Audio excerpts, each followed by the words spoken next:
झाली गरगरीत. म्हणून दे गरगर मी परत गेला. सांगे.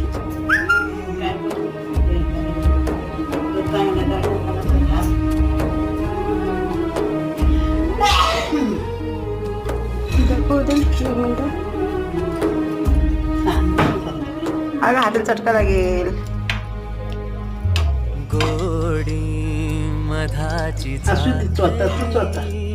मिटले नयन सरला चांगली सुकू दे तिला.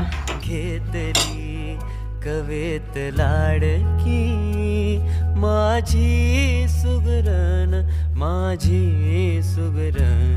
तिला सजविल तिला भिजविल रान फुलांची आरास दिली आतन सपान भुर्र झालं लाजून चुर्र झालं.